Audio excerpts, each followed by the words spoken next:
В эфире «Деловая Ингушетия», в студии Залина Хамхоева. Здравствуйте. В Москве состоялась рабочая встреча президента Российской Федерации Владимира Путина с главой Ингушетии Махмуд-Али Калиматовым. Президент отметил положительную динамику в реализации инвестиционных проектов. Махмуд-Али Макшарипович сообщил о системной работе по привлечению инвесторов и созданию промышленных площадок. В регионе реализуются проекты строительства завода очистных сооружений, предприятия по производству сжиженного газа и завода моющих средств. В Ингушетии продолжается строительство агрокомплекса «Сунжа» с инвестициями 7,5 миллиардов рублей на 22 гектарах, который обеспечит производство 15 тонн продукции в год и создаст 315 рабочих мест с круглогодичным энергосбережением. Руководитель региона отметил, что рост инвестиций стал возможным благодаря комплексному подходу к созданию благоприятных условий для бизнеса.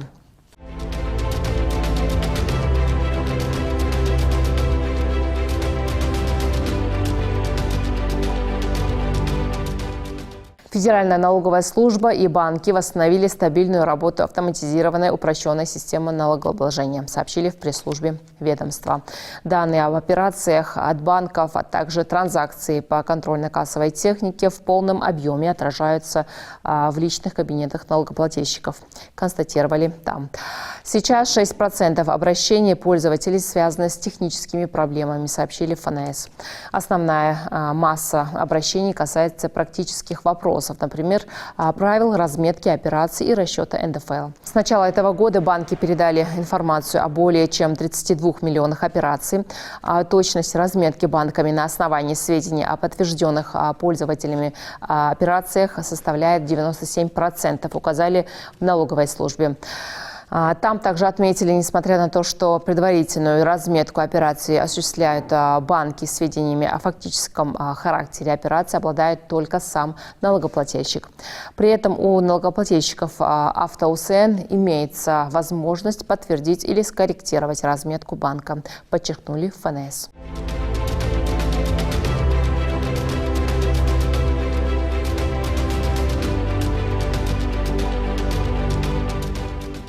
Россияне смогут пользоваться цифровым рублем с 1 сентября 2026 года, заявила председатель Центробанка Эльвира Набиуллина на пресс-конференции. Набиуллина отметила, что внедрение цифрового рубля проходит поэтапно, однако для этого уже все готово. В июле прошлого года президент России Владимир Путин подписал закон о введении цифрового рубля с 1 сентября 2026 года. С этой датой крупнейшие банки и торговые точки должны предоставить гражданам возможность оплаты цифровым рублем.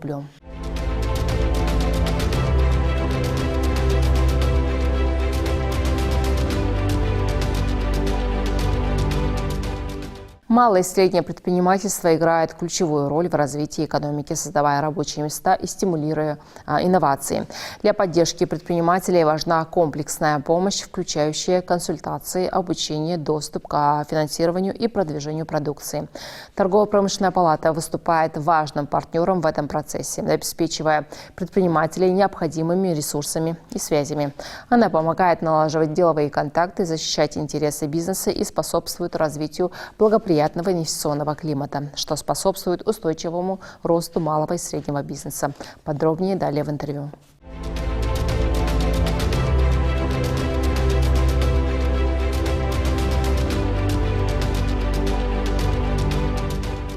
В гостях у нас сегодня Заур Кадзоев, председатель комитета торгово-промышленной палаты по поддержке и развитию МСП по Республике Ингушетия. Приветствую в студии нашей программы, Заур. Торгово-промышленную палату очень часто называют таким своеобразным мостом между бизнесом и властью. Вот как вы думаете, почему возникла такая ассоциация? Потому что Торгово-промышленная палата России изначально сформирована как площадка для отстаивания и представления интересов предпринимателей по всей стране. В самом начале это было 19 регионов, но постепенно с принятием необходимого законодательства эта система включает в себя все регионы России. Как вы думаете, какие меры стимулирования предпринимательства вы считаете наиболее эффективными на текущем этапе, в наше сегодняшнее время, касаемо инфраструктуры, нетворкингах, да, что вот в последнее время очень модно звучит это всюду. Какие направления стоит развивать? Зачастую предприниматели готовы развиваться самостоятельно, потому что это предприниматели, люди, готовые к риску, к инвестициям. Но, тем не менее, им нужна инфраструктура, им нужны понятные условия деятельности, какое-то постоянство и стабильность в целом в макро- и микроформате. В плане стимулирования для предпринимателей очень хорошо проведение различных мероприятий, форумов, конференций, где они могут поделиться опытом, узнать новое, найти какие-то для себя точки роста и пути сокращения расходов. Как вы думаете, вот на таких площадках бывает стопроцентно, во-первых, доступная информация, во-вторых, необходимая информация? Ну, вы знаете, сейчас вообще модно вот это все развивать. Очень многие включаются как в качестве спикеров, так и людей, которые просто хотят посетить эти мероприятия, получить определенный опыт, да, чему-то научиться. Вот насколько важна, скажем так, специализация тех же самых спикеров, которые проводят различные тренинги? Вы правы, действительно, зачастую граничит это с модой, да, с успешным успехом, как говорится. Хотелось бы, чтобы, и я вижу в этом свою задачу, чтобы, я считаю, что спикерами должны становиться люди, имеющие опыт, имеющие за спиной уже успешные проекты, которые могут рассказать о себе и также проанализировать других предпринимателей. Заур Баширович, приведите, пожалуйста, конкретный пример, когда голос предпринимателей был услышан и повлиял на решение властей. Здесь можно рассказать про тот же самый 2% УСН, да, грубо говоря, в Ингушетии. Это была, кстати, вот ваша инициатива, да, предпринимательского сообщества торгово-промышленной палаты. И все это, конечно, происходило в условиях санкционного давления. Совершенно верно. Сложные условия, в которых находятся предприниматели, они обуславливают попытки им помочь. И на площадке торгово-промышленной палаты при активном участии президента Радмилы Наргиевой была инициирована такая группа, выработано решение, обращение к правительству, и удалось снизить УСН до 2%. Вот это одна из успешных практик, да? Есть у вас еще кейсы, которые, скажем так, достойны? Ну, смотрите, ежегодно на День предпринимателя проводится форум предпринимателей Ингушетии, где очень много образовывается связей, увеличивается клиентская база, и в целом растет благоприятная среда для всех предпринимателей республики. Это тоже организовывает торгово-промышленная палата? Да, да, помимо других мероприятий.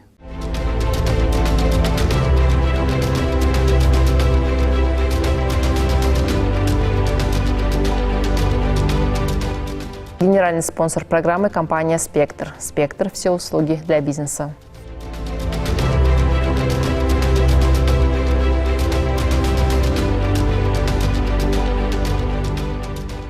Есть вообще возможность вступить в торгово-промышленную палату Ингушетии? Для вступления... Для сайта, уплата какого-то взноса, да, вот насколько я знаю. Расскажите нам подробнее, пожалуйста. Для вступления в члены торгово-промышленной палаты необходимо иметь действующее предприятие. Можно быть индивидуальным предпринимателем, иметь желание. Можно открыть сайт, он легко очень индексируется, открывается. И на сайте уже есть четкая инструкция, то есть вкладка «Вступить в члены палаты».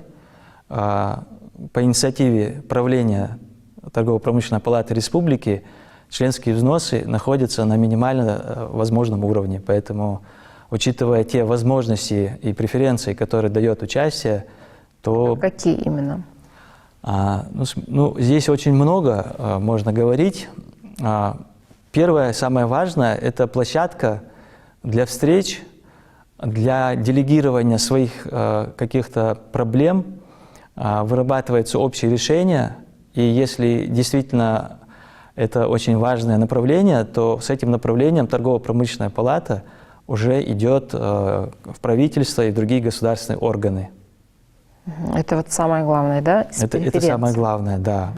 Заур Баширович, вы являетесь председателем комитета по поддержке и развитию МСП. Какие функции выполняет ваш комитет и чем он отличается от тех же самых, да, вышесказанных бизнес-объединений и, скажем так, вот, клубов по интересам? Не хочу уменьшать роль других каких-то бизнес-клубов, объединений, но дело в том, что Торгово-промышленная палата Российской Федерации – это огромная сеть, охватывающая все регионы России. И эта сеть, она не только огромная, но она еще и очень связанная между собой. Например, будучи предпринимателем Ингушетии, я могу легко получить необходимые мне коммуникации с другим регионом России. То есть наша торгово-промышленная палата может помочь в налаживании контактов, связей, в налаживании сбыта даже продуктов, услуг, в представлении собственного бизнеса. То есть мы непосредственно, как торгово-промышленная палата, не участвуем в коммерческой деятельности, но мы можем способствовать этому, вот, чтобы предприниматель получал новые возможности. Поэтому не каждое бизнес-объединение имеет вот такие вот полномочия, да, возможности. Как можно войти в состав вашего комитета? Я знаю, что есть такая возможность. Есть ли какие-то ограничения или специальные требования к предпринимателям? Для того, чтобы войти в состав комитета, я хотел бы донести следующую позицию. Комитет, учитывая имеющуюся обстановку, проблемы, стоящие перед предпринимателями, должен решать конкретные проблемы. То есть это не просто участие или посиделка. Тот, кто хочет вступить, он должен иметь свои определенные взгляды, свои предложения по решению. Вот. И уже в комитете внутри, в ходе обсуждения мы можем выработать решение. Я приглашаю действительно всех предпринимателей вступать в наши члены и отдельно в мой комитет, которым я руковожу.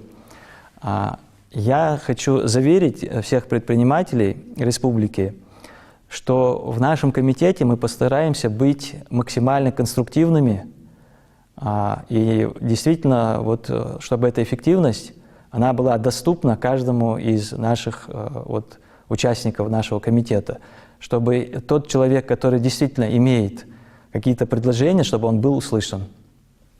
Вот смотрите, к вам приходит предприниматель, да, и по своему личному волеизъявлению вступает в ваш комитет. Какие требования у вас к нему? Это первое. Второе. Какие преференции, вот, скажем так, да, вот в частном случае рассмотрим, определенный предприниматель получает от этого членства?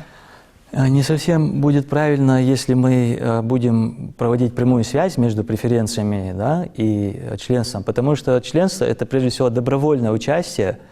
Это когда человек хочет не только получить, но и что-то дать этому миру, нашей предпринимательской среде. Тем не менее, преференции действительно есть. Это клубные скидки, это какие-то скидки в рамках именно членства торгово-промышленной палаты. Вот. Это помощь в презентациях, это помощь в участиях в самых разных мероприятиях. Вот. Буквально вот в эти дни тоже проводятся, в эти месяцы проводятся несколько мероприятий, и в некоторых скидки 10% и более, если человек является членом палаты. Вот вы сказали, что в ближайшие месяцы вы планируете проводить определенные мероприятия, да? Давайте тогда заглянем в будущее на весь год. В 2026 году у вас уже есть, наверное, да, определенные цели и задачи? Уже 14, 15, 16 марта в Магасе будет проводиться ярмарка, куда приглашены все предприниматели как республики, так и других регионов. Мы ожидаем большое участие и большую представленность товаров. Вот. Также мы приглашаем участвовать в премии «Золотой Меркурий». Это конкурс предпринимателей, там самые разные номинации. Вот. Для участия тоже необходимо обратиться на сайт Торгово-промышленной палаты, и дальше уже мы подскажем, что надо делать. На сайт торгово-промышленной палаты заполнить анкету, да? Да, Для участия. для участия. Чтобы вот для наших телезрителей была информация. Еще раз, пожалуйста, продублируйте информацию о том, как принять участие в этой ярмарке.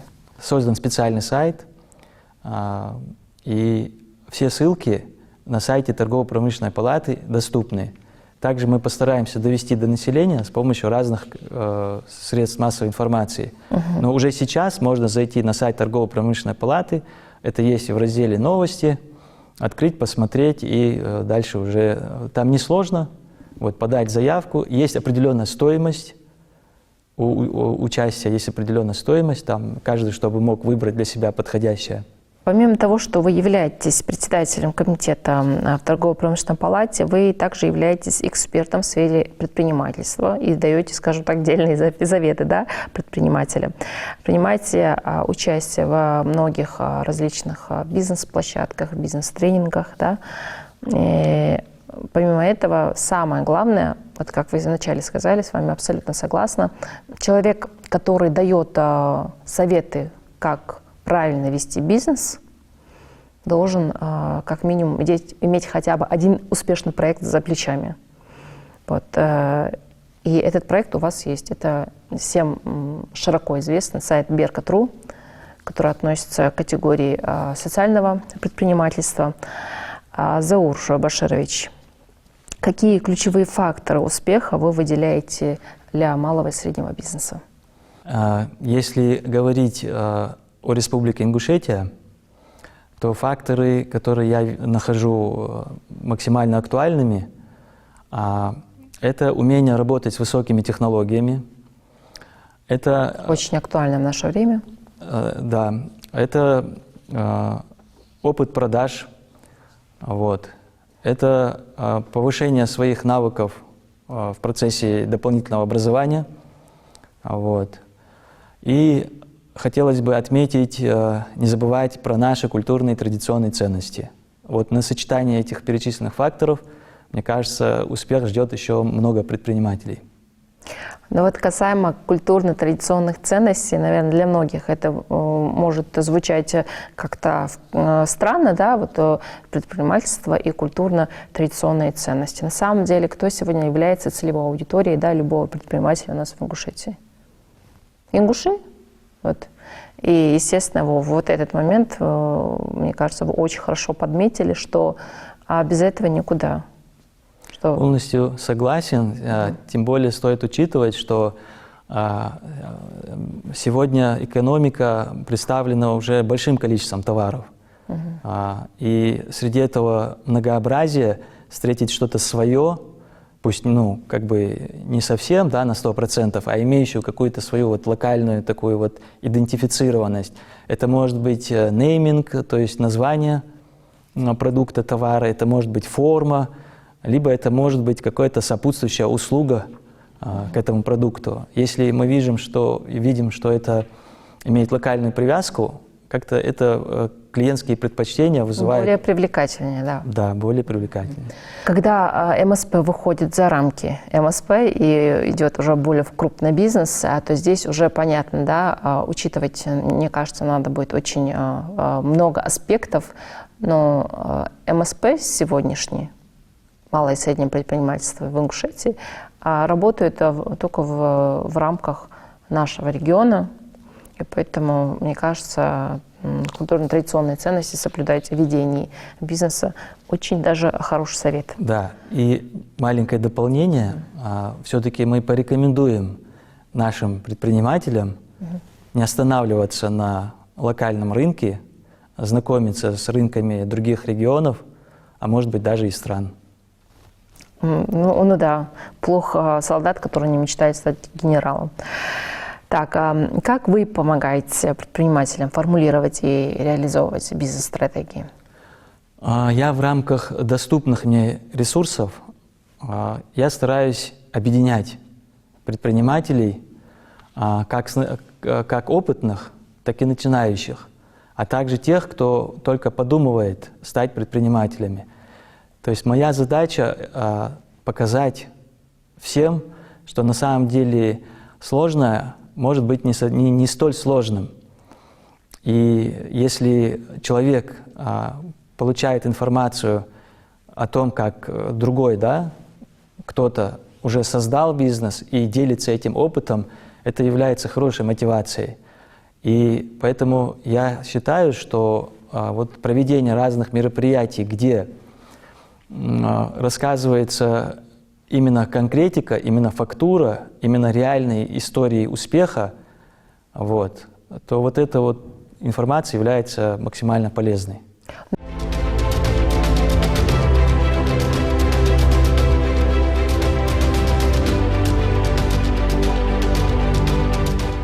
Генеральный спонсор программы – компания «Спектр». «Спектр» – все услуги для бизнеса.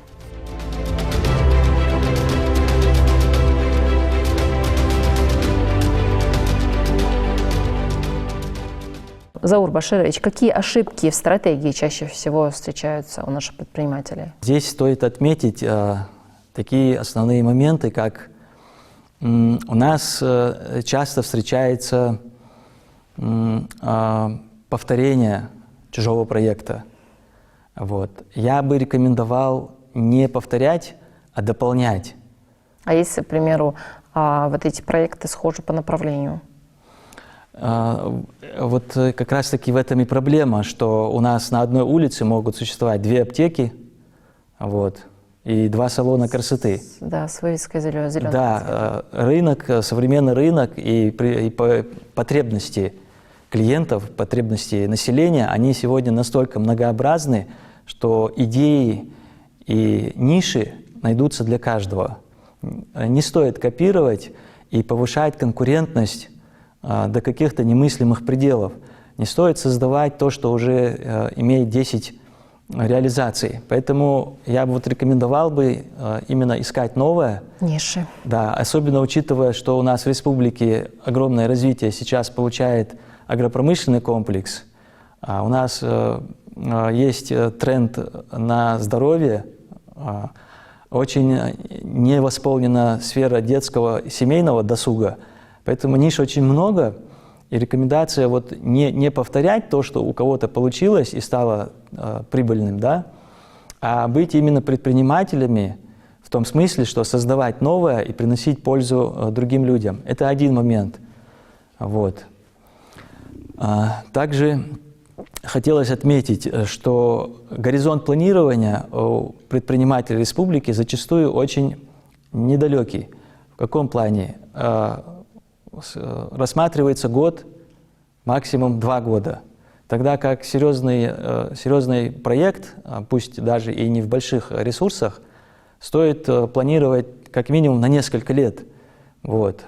Потому что такие проекты, они более жизнеспособны, и они настраивают непосредственно предпринимателя на более длительную деятельность. Он лучше готовится к каким-то просадкам, можно тот же ковид привести в пример, да, либо какие-то другие события.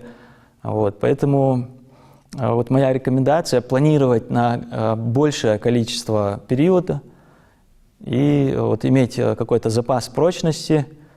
Вот. Разумеется, не вступать… Предпринимательская устойчивость, да? Стрессоустойчивость. Да.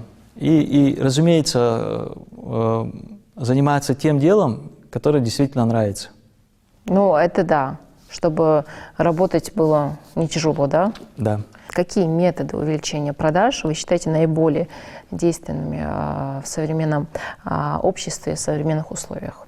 Я хочу подметить, что продолжается смещение клиентского фокуса из офлайна в онлайн. Более того, следующая стадия, следующий, на мой взгляд, 10-15 лет, это не просто смещение в онлайн, а это смещение в ту точку виртуальной реальности, где больше всего проводит время потребитель.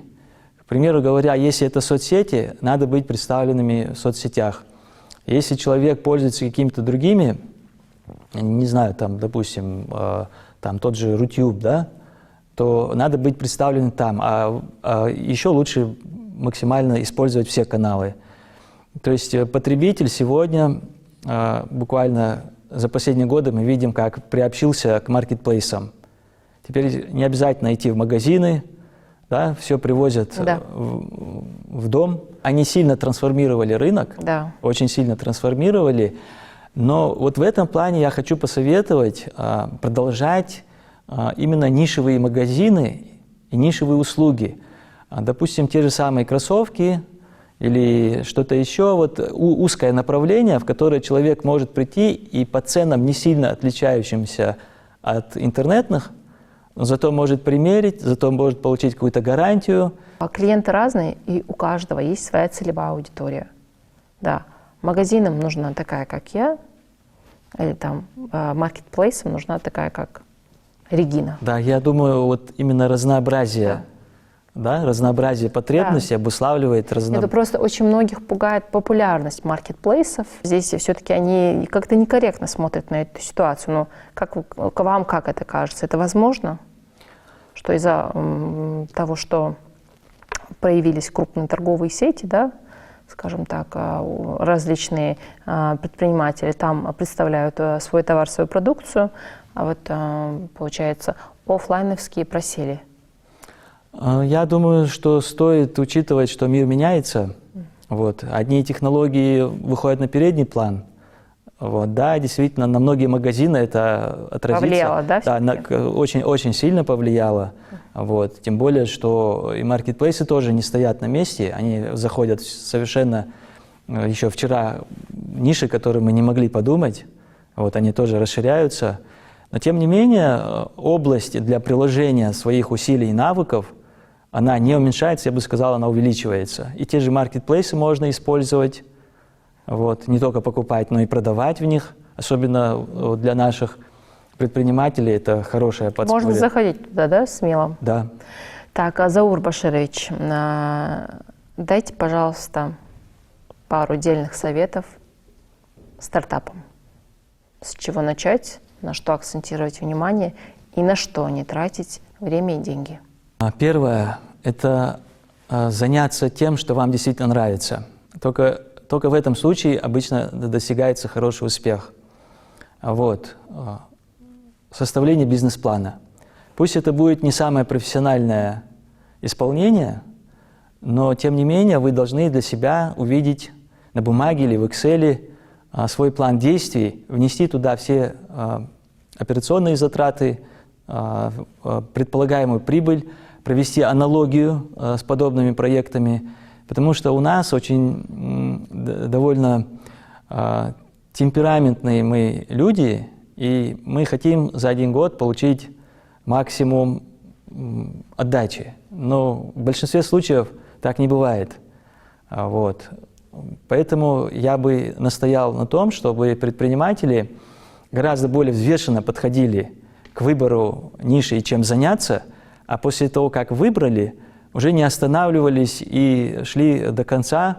Прежде чем вложить в какое-то направление средства, да, стоит ли анализировать?